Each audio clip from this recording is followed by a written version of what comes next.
Thank you for all of that introduction. I appreciate it. And hello to operating engineers, Local 77.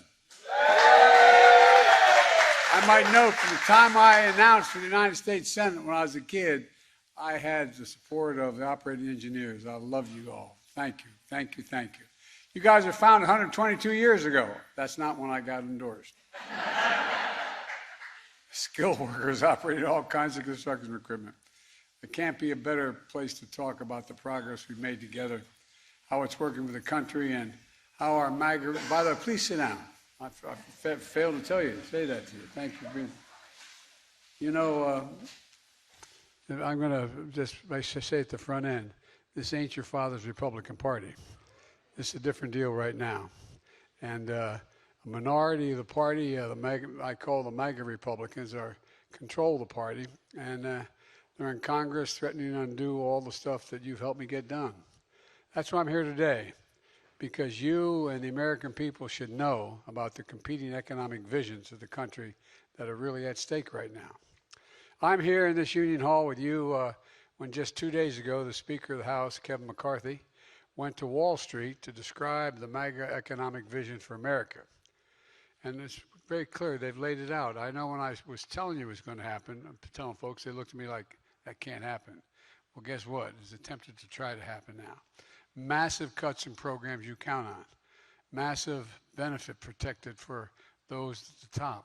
A lot of, all the tax cuts go to the top, none to the bottom. The threat of defaulting on America's debt for the first time in 230 years. We've never, ever defaulted on the debt. And it will destroy this economy. And who do you think will hurt the most? You, hard-working people, the middle class, the neighborhoods I got raised in. Not the super wealthy or the powerful, but working folks. And that's what I want to talk about today. And I know where I stand. I make no apologies, and I mean this sincerely, for being the most pro-union president in American history.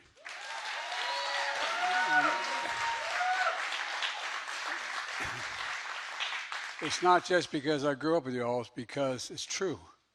When I speak to the Business Roundtable and the muckety-mucks, a lot of decent people, all the business enterprises, they look at me like, hey guys, don't jump, okay? But all kidding aside, they look at me like, why am I always talking about unions?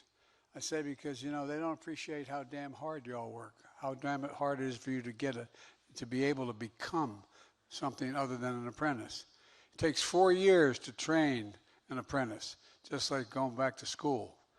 Tell business leaders all the time, I tell them, that I'm pro-union because union workers are the best workers in the world, and you are the best, not a joke. That's the God's truth. That is the God's truth. You're the best in the world. It's better long-term for them to hire you because you get the job done, you get it done on time, and ultimately it costs them less when they hire you. So I've said many times, Wall Street didn't build America. The middle class built America. And unions built the middle class. That's a fact. Unions. One of the reasons I ran for president was to rebuild the backbone of this country, the middle class. To grow the economy from the middle out and the bottom up, not from the top down. Because when the middle class does well, the poor have a ladder up and the wealthy do very well still. And we middle class, you get a shot. We do well as well. And that's a clear contrast to my friends on the other side of the aisle these days. Didn't used to be, but it is now. For decades, they've said that the best way to grow the economy is from the top down, trickle-down economics. Well, growing up, I didn't see a whole hell of a lot trickle down on our 3-bedroom house with 4 kids and my dad's kitchen table. You know what? Trickle down didn't work for us, and it didn't work for a long time. And by the way, it's not just what's been in the MAGA Republicans. For the last 3-4 decades, we've been losing ground. And, and it's hollowed out the middle class. Rewarding wealth, not work. Rewarding companies moving overseas because they get cheaper labor. Look at a lot of you know, maybe you come from neighborhoods and small towns, or like Scranton, Pennsylvania, where I came from, or Claymont, Delaware, where I came from, where there used to be a lot of pride because we had business, we had factories that were working and operating. In Scranton and Claymont, there were 4,500 steelworkers. There's none today. And not only do you lose the jobs, you lose a sense of pride. You lose a sense of who you are. You begin to wonder, does anybody see me? I mean it sincerely. Those of you from the Midwest, travel through the Midwest. The towns where they had a factory employing 600, 800 people. You lose it, and you lose everything. A lot of people get this. How many of your friends you know of around the country who've had this conversation? Their son or daughter finishes their education in high school and comes to mom and dad and says, Mom, I can't stay. There's no work. I got to move. I got to leave. And why these jobs go overseas? Because of cheap labor. Rather than making the product here in America, we made it overseas, leading to wider economic inequity. And along the way, losing something else, as I said, pride. Literally pride. It matters. My dad never went to college. My dad was a decent, honorable man, busted his neck. But here's my dad. He would talk about, everybody deserves to be treated with dignity, with recognizing their self-worth. And I mean it sincerely. It's not a joke. This is something I feel in my gut, not just my head and my heart.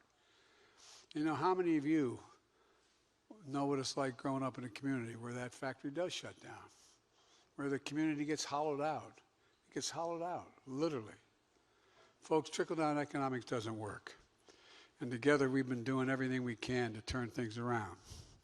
And with your help, one of the first things we did was pass the American Rescue Plan with not one of the other team voting for it. It helped vaccinate our nation. It delivered immediate relief to folks who needed it the most to get our economy back on track. It put small businesses back in business, and it worked. It provided increased employment. And then I signed the bipartisan infrastructure law, making the case that to have the strongest economy in the world, we have to have the best infrastructure in the world. How in God's name can we lead the world with a second-rate infrastructure? The best roads, the best bridges, the best airports, the cleanest water, high-speed internet, and so much more. Can you believe that we used to be the best infrastructure rated #1 in the world? You know where we're rated now internationally? We're rated number 13. 13 in the world. The United States of America is rated 13 in the world. And guess what? That's where you come in, to get us back on top. We've announced over 25,000 infrastructure projects so far. Over 4,500 cities and towns across the country, ranging from ports and airports, wind and solar projects. Operating engineers are going to do the biggest groundbreaking for new and updated roads and bridges and so much more. Matter of fact, Lieutenant Governor always grabbed me for one bridge already. She grabbed me when I walked in. There you are, Gov. I don't blame you.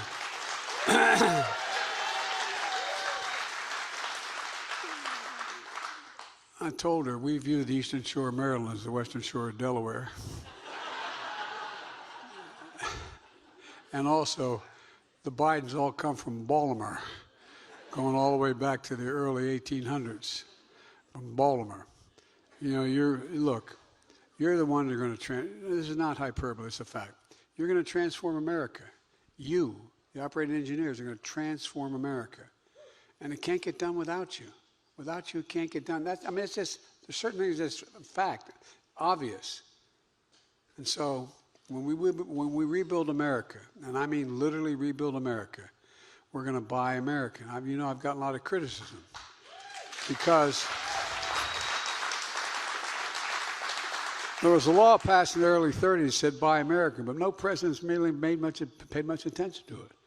What it means is the money that Congress gives me to allocate to spend on projects, whether it's a new deck of an aircraft carrier or building an interstate highway or a bridge, I get to say it has to be American products, American workers.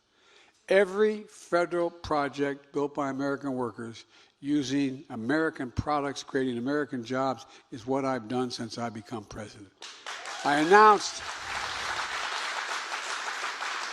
and by the way, it's consistent with international trading agreements. I announced new standards that require all construction material used in a federal infrastructure project have to be made in America. The lumber, the glass, the drywall, the fiber optics, so much more. And guess what? It creates jobs down the line. And here's something else. Decades ago, the United States used to invest over 2% of its entire gross domestic product, all the money we spend, on research and development. We led the world in research. Today, we invest less than 1%.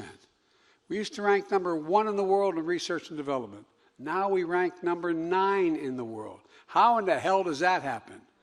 China was number 8 decades ago. Today, they're number 2, and we're number 9. And a lot of countries are closing in fast. I don't want to wish any other country well, but we have the best scientists, researchers, and people in the world. How in God's name do we let this happen?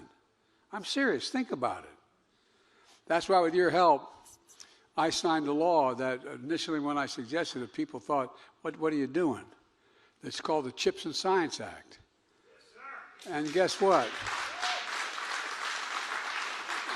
I asked the CEOs of this company, and I've met with them all, you know, the Fortune 500 companies and et cetera. I asked them, when the United States government invests in a considerable amount of resources in new industry, does that encourage or discourage private investment? To a person, everyone says it significantly encourages the willingness to bring private capital off the sideline. And that's how we bring new key parts of this supply chain back to America in semiconductors. As all of you know, these are small computer chips the size of the tip of my little finger. They affect nearly everything in our lives, from our cell phones, our automobiles, refrigerators, most sophisticated weapon systems in the world, and it poses and possesses so much more. I want to remind everyone, America invented this computer chip. We invented it by investing in going to the moon a while ago, okay?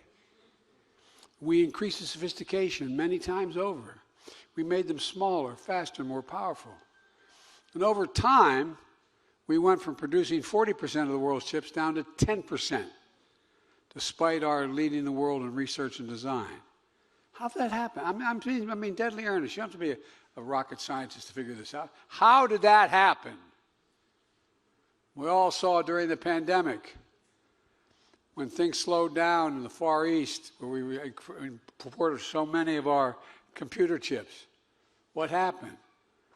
People all of a sudden didn't know. All of a sudden, the public became educated in what a supply chain is. People never talked about it before. Supply chain is when that factory closes down in the South Pacific, guess what? There's not enough chips to build automobiles in Detroit. It's shut down. Families get hurt. Example, every new vehicle built in America needs roughly 3,000 of these chips per vehicle. During the pandemic, as you may remember, auto companies couldn't get enough of these chips. Prices went up because the price of cars went through the ceiling. Inflation, biggest cost for inflation. But now all over the country, companies are investing in America. Not just American companies, but foreign companies. I asked the large South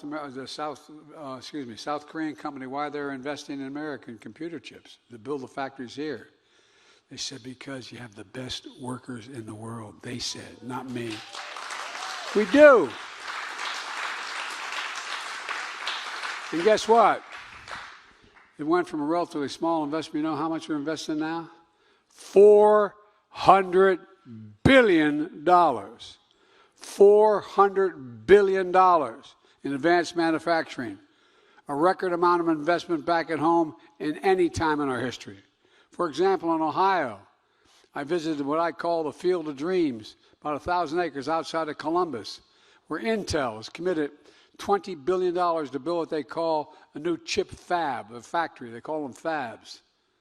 And guess what? It's going to hire a hell of a lot of people, 7,000 people building their guests, and you're all going to get paid the prevailing wage at those. And by the way, and the other 5,000 people working full-time in these factories when they're built, and they're bigger than football fields, the size of these factories. Guess what? Average salary, $130,000 a year.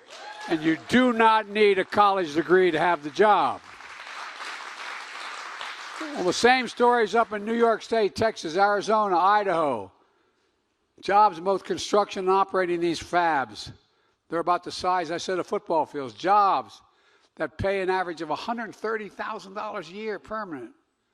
Jobs that don't, as I said, require a college degree. It matters. Don't take my word for it. Listen to the recent headlines of the Wall Street Journal, now what I call a left-wing paper. It says, America is back in the factory business. That's the headline. Fortune magazine headline, Biden's massive manufacturing push is working. Financial Times, transformational change. Biden's industrial policy begins to bear fruit. Folks, it's bearing fruit because of all of you, because I have confidence in you, because you're getting the job done. Folks, my economic plan is the blue-collar blueprint to rebuild America. And that's not all. I get how folks are struggling with inflation. I grew up in a house where the price of gas went up, you felt it. It was a discussion at the kitchen table, not a joke. Inflation has been a global problem because of two things. A pandemic that disrupted these supply chains around the world, Putin's war in Ukraine, which disrupted energy supplies and food supplies, causing the price of everything from eggs to wheat to go up. We have a lot more to do, but inflation has been coming down 9 months in a row. It's down 45%, and again, we have to do more. It's still a big problem. The way I think about it is the way my dad talked about it around the kitchen table. He said, how much are your monthly bills? How much do you have left to pay for all the necessities when you pay your major bills? And will there be enough at the end of the month just to have a little bit of breathing room, just a little bit of breathing room? Many of you have been through that. Well, that's why, with your help, I signed the thing called the Inflation Reduction Act. There's more than one way to bring down the cost of raising a family or controlling a household. That's all the other expenses. If you can bring them down, that aren't counted in inflation, bring them down, it reduces the pressure on you. Give it a little bit of breathing room. For example, Americans pay more for prescription drugs than any other advanced nation on earth. The same exact drug.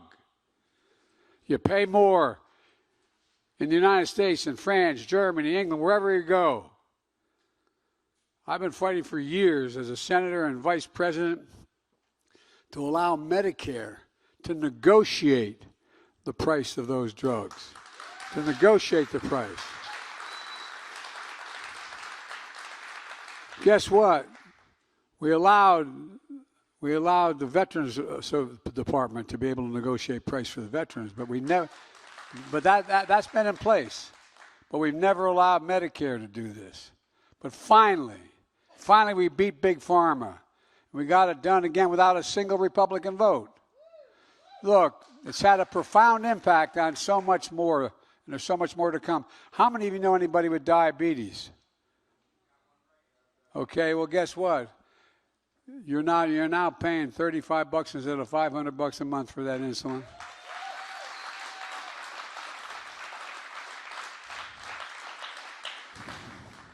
God love you, man. By the way, you talk about allowing people the dignity. I was in Virginia before I got this passed at a town meeting. This is about a year ago, and a woman stood up. She said, she didn't break down, but she was very emotional. She said, I have 2 children with diabetes. I don't have enough private insurance to be able to pay for it. We have to cut the dosage. We have to trade off. How do you feel as a parent? Looking out at your child, knowing if you can't get them the drug they need, it may affect their life and their very, very, very existence. Well, guess what? That's changed. 1 in 10 Americans has diabetes. Every day, millions use insulin to control the diabetes so they can stay alive. Insulin's been around for over 100 years. And when the guy invented it, he didn't even patent it because he thought everybody should be able to access it. You know how much it costs these companies to make that insulin? $10 dollars. To package it, maybe another $1.50, maybe $2. But they were charging $400, $500, $600, $700 a month. And folks, Big Pharma has been unfairly charging and making record profits. Not anymore. We began by capping the cost of insulin at $35 a month for seniors. Initially, I proposed for everybody. I couldn't get enough folks I lost a couple Democrats. But we're coming back at it. And that's not all. The law, and when I told people that it was going to be $35 a month, when it got passed last year, I don't blame them. They looked at me like, yeah, Joe. Didn't occur until January 1 to start. Well, guess what happens? This law brings total drug costs down the way people need. How many of you have had cancer or know someone who does? This law will cap out-of-pocket costs for seniors on Medicare at a maximum $3,500 a year for every single drug they have to take. Every single drug. This year. And then the following year, it's a maximum of $2,000 a year, even if you're taking a $12,000, $14,000, $16,000 cancer drug.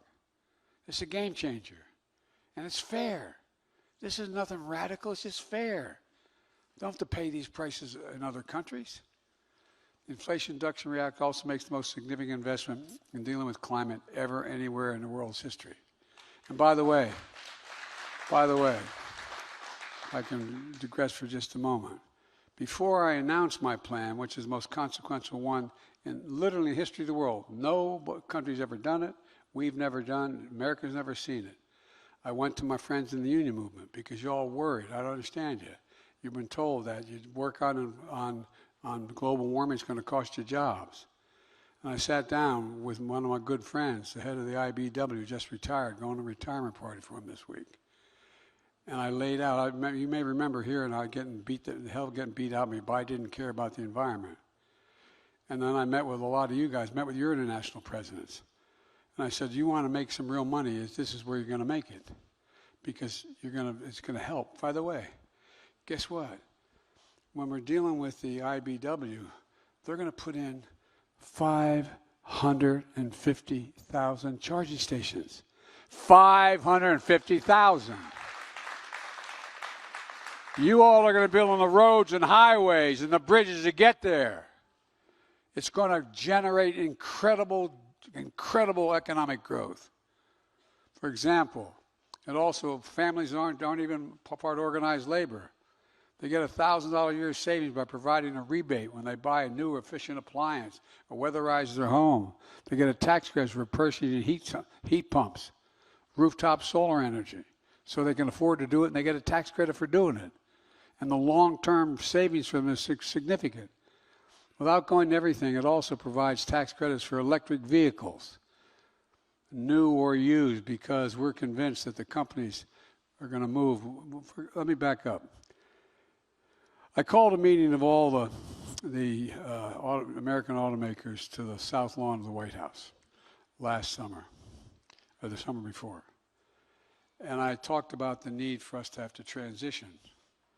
And at the time, Mary Barra, the president of General Motors, was suing the state of California because they said they had an air quality standard higher than the federal government. And the argument was they couldn't do that. Well, I got a call from her 4 or 5 days later saying I dropped the suit. We've decided we're going to go all electric by 2035. Guess what? We also put in all electric over the near term. We're providing significant tax exemptions if you purchase a used or a new all electric vehicle. It's a game changer. And by the way, anybody who doesn't think we have global warming, hang out with me, man. Travel every major fire I've been to. You know, more land has burned in 2 years to the ground because of global warming. More land because of fires as a consequence of the utility poles you put up and all the rest. All of it. More land is burned than the entire state of Maryland. Literally, all the land you read about burning from Arizona to Idaho and out west, more land burned to the ground and homes in the process than the entire size of the state of Maryland. And all of you in this room are going to play a big part. Those charging stations, those roads and access points and so much more. Because you're going to be building it. Folks, look around at our economic plan is working. We've created more than 12,000 brand new jobs in 2 years. That's more than any president in American history has created in 4 years. In 4 years.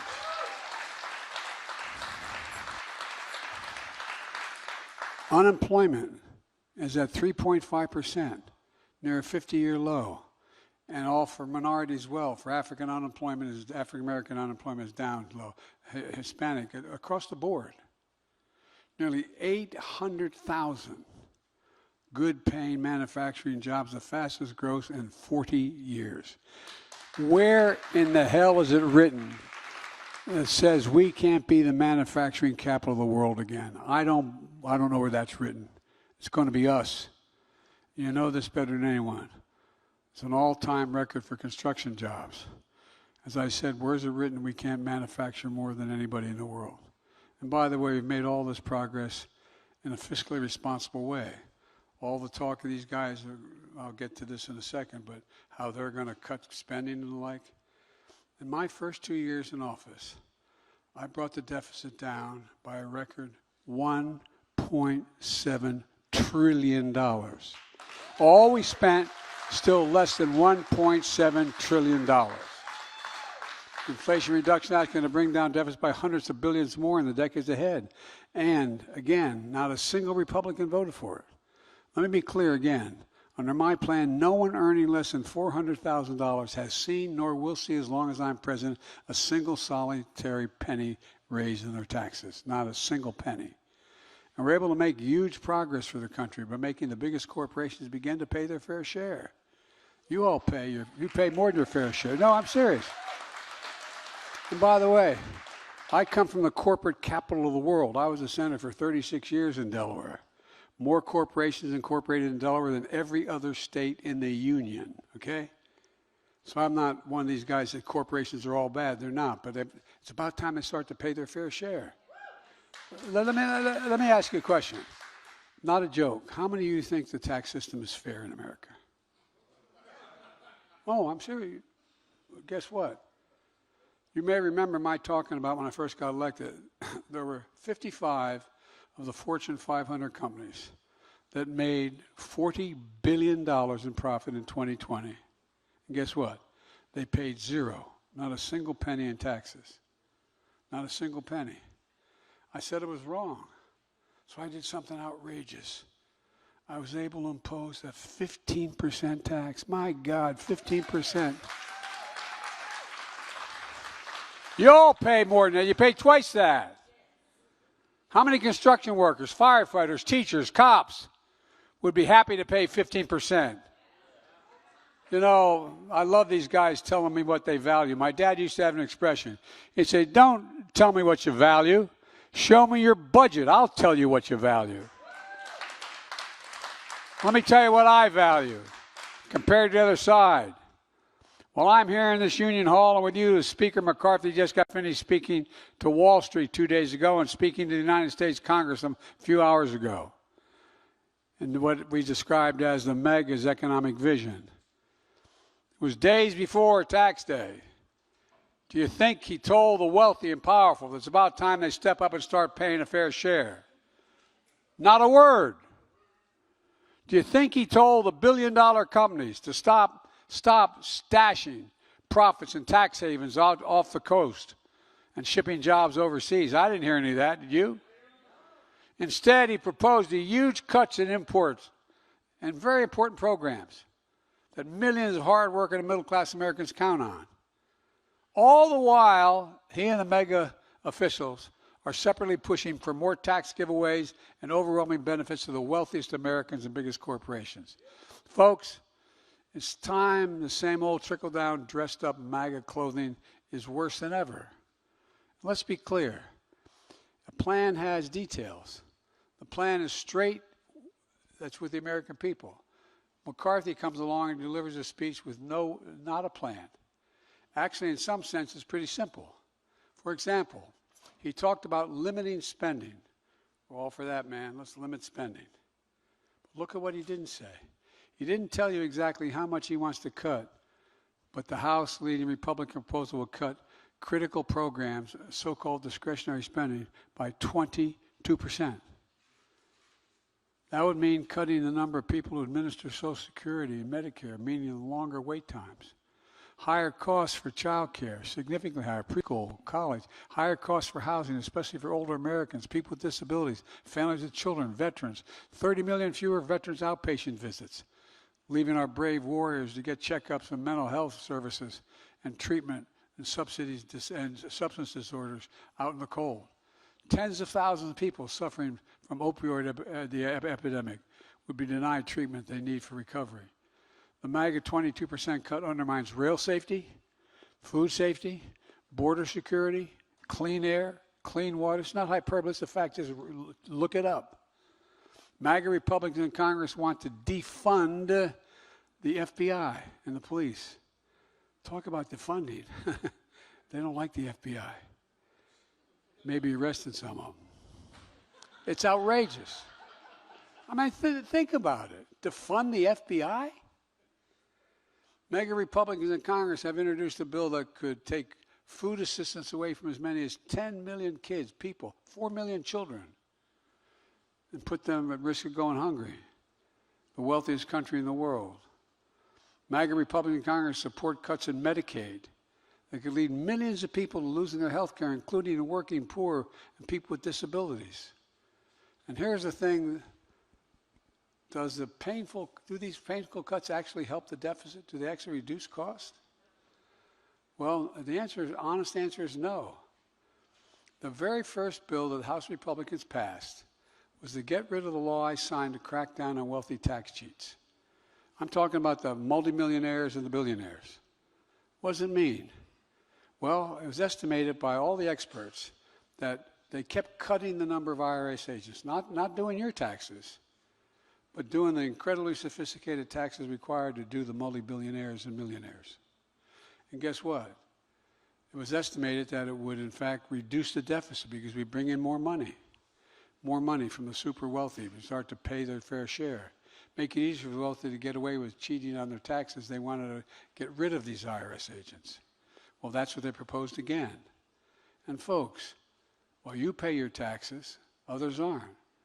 They want to increase the deficit and get rid of the corporate minimum tax of 15%.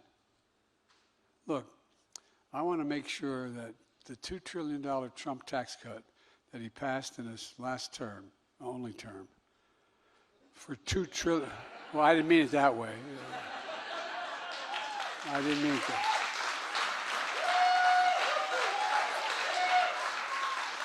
But they want to take that $2 trillion tax cut that overwhelmingly helped the super. I don't know how many of you guys benefit from that tax cut, to make it permanent. And that tax cut in the previous 4 years ballooned the deficit by over 40%. They want to continue it. And by the way, the tax cuts didn't help very much. Overwhelmingly benefit the wealthiest, the biggest corporations. The super wealthy families making more than, for example, $4 million a year got an average tax cut of $175,000. How much did you get? MAGA Republicans in Congress also want to repeal the Inflation Reduction Act, which will increase the deficit because right now, allowing Medicare to negotiate drug prices they have to pay to provide for prescription drugs for the elderly. Guess what? That saves the government $160 billion because they're paying that much less and the people are getting the benefit.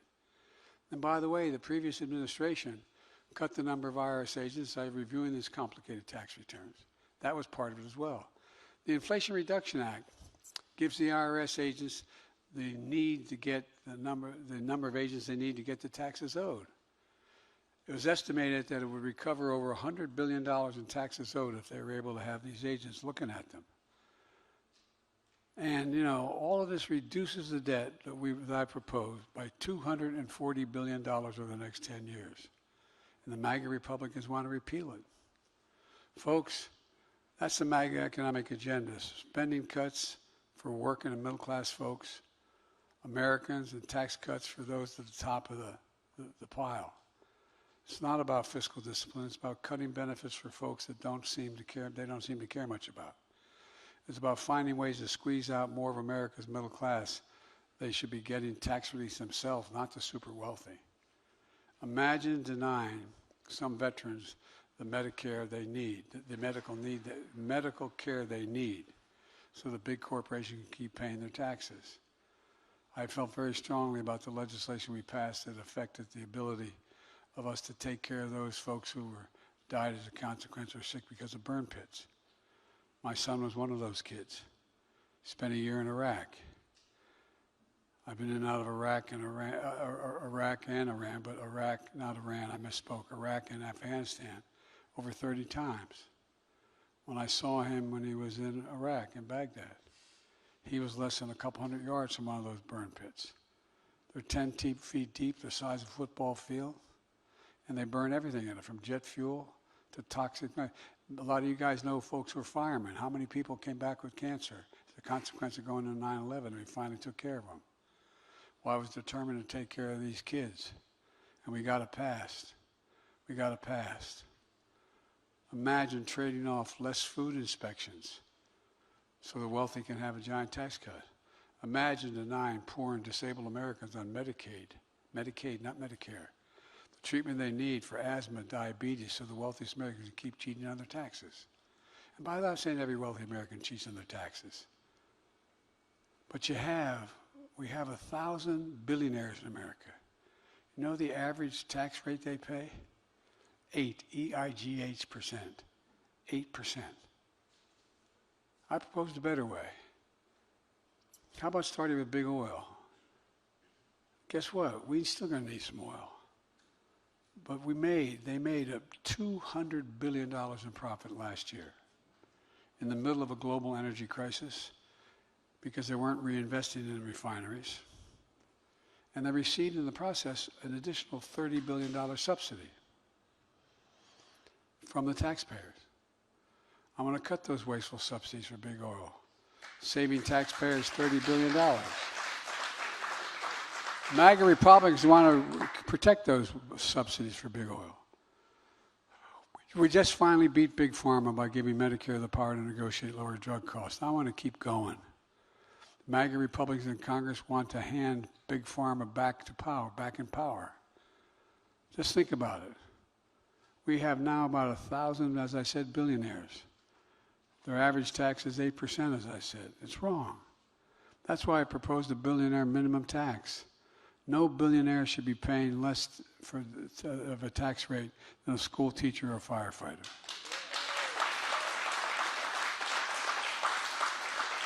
But folks, here's what's really dangerous. MAGA Republicans in Congress are threatening to default on the national debt. The debt that took 230 years to accumulate overall,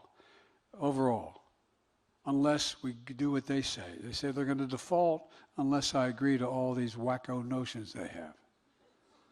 Default would be worse than totally irresponsible. It would mean cuts in Social Security and Medicare, higher interest rates for things like credit cards, car loans, mortgages. Working people, middle class, seniors would pay the price for the entire economy would be at risk. America's never defaulted on our debt, which has accumulated over 200 years. Let's remember, the last administration alone increased the national debt by 40% in 4 years, yet every single year they passed the debt limit. Every single year. In a speech to Wall Street, the speaker failed to guarantee he would be the first speaker not to default on our debt. Let's be clear. If he fails, the American people will be devastated. Not just 10 or 20 years from now, but today. The speaker likes to quote his hero, Ronald Reagan, who I knew because I was a senator. But he doesn't quote everything Reagan said. Reagan said, debt ceiling brinkmanships threatens the holders of government bonds and those who rely on Social Security and veterans benefits in the United States has a special responsibility to itself and to the world to meet its obligation. He goes on to say it means we have a well-earned reputation of reliability, credibility, two things that set us apart from the rest of the world. That's what Ronald Reagan said. Donald Trump, seeking to increase the debt limit while he was doing what he was doing. He said, quote, I can't imagine anybody ever even thinking about using the debt ceiling as a negotiating wedge. I guess he didn't know the new MAGA Republicans he bred. America is not a deadbeat nation. We meet our obligations. And I made clear to Speaker McCarthy about how we should proceed to settle our differences. No one should do anything to jeopardize the full faith and credit of the United States of America. Instead, I'm making threats of default if I don't go along with what they want, which would be catastrophic to the country. If we don't do it, they say they're going to let default take place. Take default off the table. And let's have a real, serious, detailed conversation about how to grow the economy, lower costs, and reduce the deficit. First time ever, I said, I'll lay my budget on the table by March the 9th. You lay your budget on the table, and then we'll negotiate. MAGA Republicans owe the people the same. Offer a plan, not speeches. Offer a budget that levels to the American people exactly what you intend to do and how you're going to cut. What tax giveaways you plan to extend to the super wealthy. What it means for the deficit. Let me close with this. My economic plan for the middle class is transforming our economy to be stronger, fairer, more innovative, more competitive.